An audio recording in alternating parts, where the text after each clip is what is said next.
Welcome to the MSDW podcast. I'm Jason Gumpert, editor at MS Dynamics World.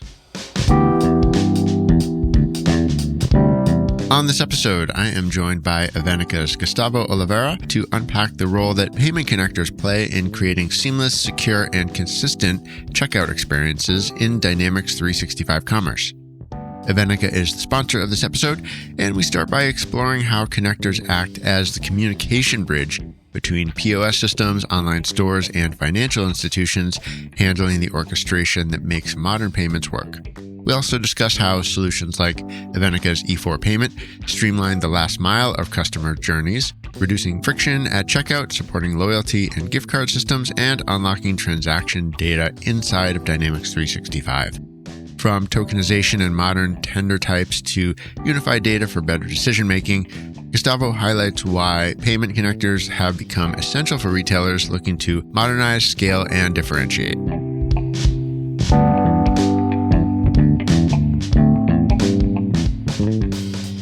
All right, I am here with Gustavo Roland. Welcome to the podcast. Great to talk to you. Maybe you could give a bit of an introduction to our listeners. Oh, thank you. Thank you, Jason. And thanks for the audience for listening to this. I'm Gustavo Roland. I'm Director of Business Development at Evenica. I've been at Evenica for the past 7 years now, working primarily on the sales side, but also giving some sort of insights for the product team, as well on the delivery side of things, and specifically working with the payment solution we do have for the past 3 years. All right, great. Yeah, and I'm looking forward to talking and really kind of diving into the topic of payment connectors and why they're important for Dynamics 365 customers across a range of scenarios. Yeah, when you think about digital commerce in the context of Dynamics 365 solutions, there are a few elements that may not be totally obvious if you're not experienced with architecting this kind of a system. One of them is payment connectors.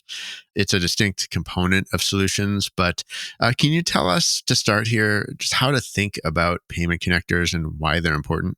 100%. Yeah, that's a very good question to answer. And to start with that, I think we need to talk a little bit about the context of the broader payment solution, right? So when we say for e-commerce specifically, either on point of sale, there's a couple of components that compose the overall solution, starting from the payment processor, who is primarily responsible for, ingesting that information that was provided and dealing with the financial institutions, as well as the payment gateway, who is primarily responsible for translating those requests and response all the way through the payment processor. And as part of a couple of solutions or system of records, there is this pattern of the way you process this information. And this is where the payment connector lives, right? It's basically in the very default language is a middleware that interacts. So the way that the system of records like to create those requests and response with the native APIs and communicate with the payment gateway to then allow to finalize this request and response, which means the authorization, the capturing, and other ways of processing that we know. So the payment connector in this context, especially ours, it's just lives because there is this need of creating this seamless and secure way of integrating with D365 F&O. Well, let's talk about the connection between a company's payment connectors and the larger sort of planning for customer experience. How do you draw that connection? So payment is often the last mile of someone who is looking forward to finalize an operation, right? So you go through all the process on finding the products to the product discovery, you refine, you do like a comparison, what you want to add to a shopping cart. You have all this process all the way through the shopping cart that if you don't have a reliable payment experience at the end, you can put this all in risk. And what I mean by that, you can have a very fancy way of allowing your customer to do the discovery, very fancy customer experience all the way through, giving them some sort of incentives or during the checkout. But when they are to provide their personal information, their sensitive data by filling in, for example, the credit card form, if they feel that that is not a reliable solution, they can push back on that. And that's why the customer experience for the payment solution need to be well thought. And what that means is that you need to provide all the warranty for your customer that whatever they're provided their information on that form, it's a reliable, it's a secure, and it's completely tied into the overall website. Same side on the point of sale, right? You do have the cashier prompting the PIN pad for, allowing you to swipe or tap your credit card. You can feel if that's a solid thing, is a physical thing. But on the online side of things, that's all depends on the customer perception, if that is reliable or not. So payments need to work side by side with the customer experience to make sure that that sense of security it's in place. Let me follow that up. I mean, let's say you get some resistance or pushback from someone saying that payment connectors aren't a real differentiator to a business and the selection of them isn't that important. How would you respond to that? Well, I would say it's all about the ownership of the solution, right? When you do have this payment connector in place, you're now able to create some enhancements. And in other words, what that means is you can articulate the way that the payment solution works tied into your system of records, the way your business needs. So when we think about the credit card, let's say payments and authorization capturing, of course, you have the default flow on that. And that same apply for loyalty when you're redeeming or when you're loading cards. When you have, for example, gift cards as well, you always have the default one. But when it comes to time where you require more sophisticated way of engaging with your customer on the transaction side of thing, on the payment, you now requires to go to the tailoring helm, right? So you need to tailor that solution for you. When you only rely on the technology that is being provided by the payment processor or those loyalty engines or those gift card operators, then you become fully dependent on their technology and what that means on their services. So the payment connector comes to unfold all of that complexity. And it doesn't mean that now they're replaceable. But when we land in an environment like this, we came as the solution provider to unfold all those complexities that is being provided by different type of scenarios that is being required by organization. So it's sort of the wrapper, right? So instead of trying to change things on the most risky and the most compliant side of the solution, which is payment processor, payment gateway, you all now can have this on the preliminary side of those requests and response, which is the connection with the system of records. So this helps to de-risk the project. This helps to create a business logic layer as part of the overall payment solution. And this helps customers to own their own solution without having the highly dependency on the other vendors. So this is, I think, is the major benefit of having the payment connector. And talking about D365 specifically, Microsoft have this service schedule availability, which is quarterly. They have those updates. And if you don't have this piece that is built on top of Commerce SDK, as our payment connector is, you then become very risky every quarter to run to those regression tests and figure out what are the changes you need to do, refactoring you need to do. By relying on a vendor like Evenica for this type of a solution, we'll do proactively all the regression tests. And also if there's a need of refactoring, this will be made on the payment connector side of things, maintaining the entire solution as is and reducing the operational cost and operational risk for the broader solution. I hope that makes sense. Yeah. And as you were talking, I was just thinking about, the idea that as a business, as your competitive advantages, as you want to maybe really focus on your own competitive advantages, you need every element of your commerce solution to support that, right? And that they shouldn't be locked into basic capabilities or, like you said, a solution that maybe has risks built into it, like lack of compatibility or lack of support. Those are serious operational problems that a company could face if they don't choose wisely. Exactly. And one point on that is doesn't mean that if you are tailoring the base connector to your business, you lose the general availability type of support, because that's also another beneficial of that. We do have the core, which is built on top of Commerce SDK. And every single enhancement we do, we make sure that that doesn't affect the core functionality. And in other words, whatever is the update that once you're done and go to production, or whatever is the enhancement you did, the general availability type of update will work towards your environment, because we do in a way that we don't break the contracts between what is critical for the payment connector to work and what is critical to your business. So either through extensions on Store Commerce app to support that functionality to work, all those things are isolated. We are able to do that in a way that the customer always can get the latest and greatest by not be treated as special, like they are a part of this scalable based solution that we're very proud to have now. So what role does a payment connector play in more complex or larger organizations?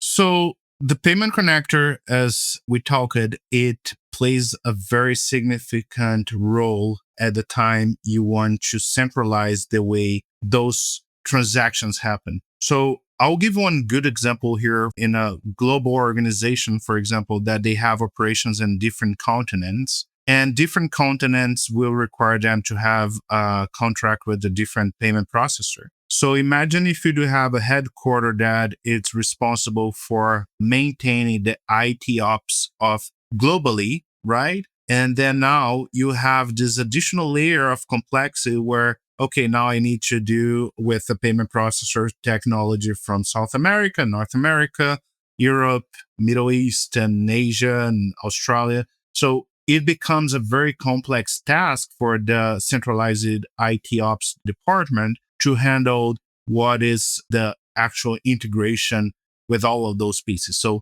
by utilizing the payment connector, in this case, they can have a centralized solution, allowing each one of those individual continents to have their last mile, which is the agreement with the payment processor, but tied into a single technology solution. So what that means is scale. You can have updates and performance improve it. You have always distributed and ship it to all the business units around the world from this centralized IT ops department. So it brings this predictability and cost as well. Also brings the certainty that that will be compatible with the environment by not requiring individual operations with different payment processors. And as well, allowing those individuals still to have their flexibility they need to get a better rates with the payment processors locally. So I think this is a 10,000 feet, a good example of how the payment connector can be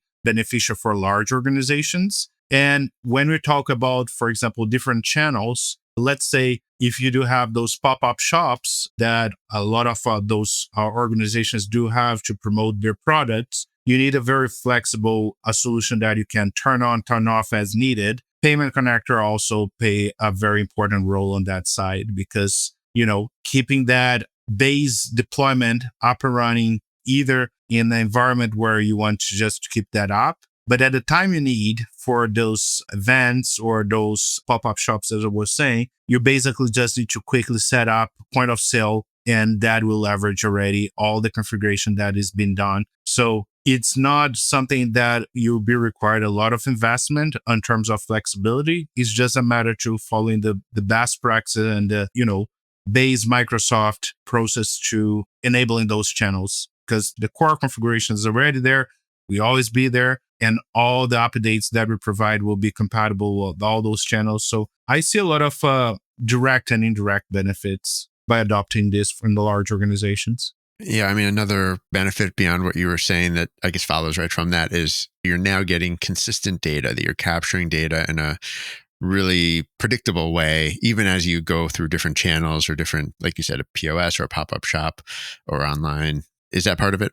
Yeah, 100%. The consistency of the way your business engage with those payment processors and the ability to extract report out of that allow you to have a smarter business decisions, not only on the payment side, but okay, from where we're extracting more outcome of the investment we did in terms of ROI. in terms of the volume of transactions they're getting with the different tender types. So all those things is coming now in a very consistent way that allow you to have a more structured decision of what are the next steps? Are you really needing to invest in some sort of different tender types? Are you looking forward to zeroing in on your loyalty program? All those things are now supported by a good and structured data.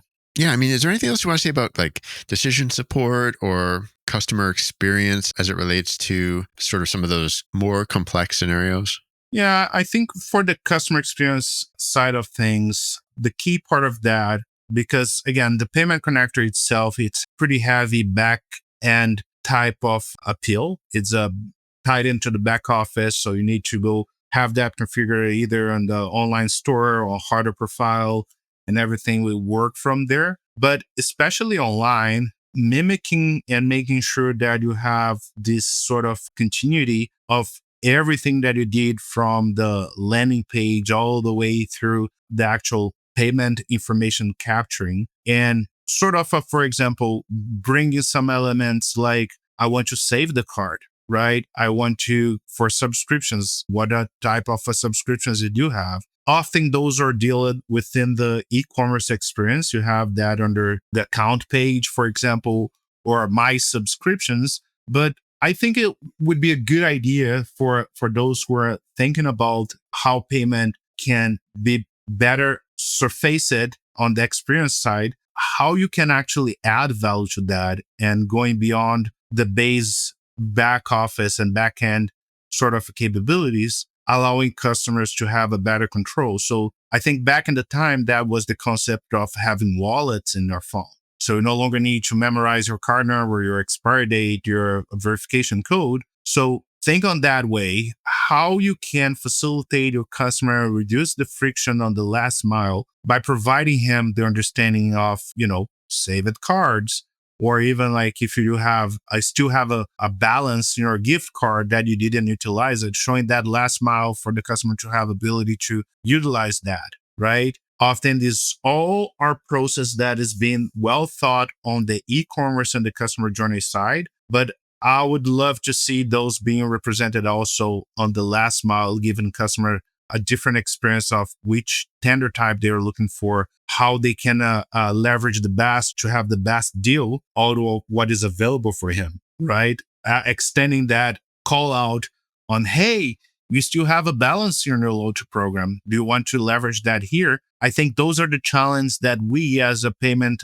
solution organizations, we need to bundle that or merge that with the overall e-commerce experience to not have this disruptive. I like to say that because it's like, okay, now you're done with the shop card, with the checkout. Now it's the hard part. Let's fill in the credit card information, right? So let's make that less disruptive. Let's make that more like warm for the client to be the one who is saying, oh, I really love this checkout experience because it's allowed me to use the best what I can have available, either my gift card balance, my loyalty points, or even like it's have my saved cards, my preferred cards, right? In a very nice user experience, not a very code radio buttons or card selection. This, I think, is what will make the payment solutions more competitive from now on. Yeah, very interesting. It's a whole theme. I hope we can talk more about that in the future. But for today, I really appreciate you sharing this, this information and this sort of positioning and how to understand these issues. And I hope we can do it again soon. Thank you so much, Gustavo. Oh, thank you, Jason. And thank you for everyone who took the time for listening to this podcast. This has been another episode of the MSDW podcast. My thanks once again to Gustavo for joining me. And this message from Evenica.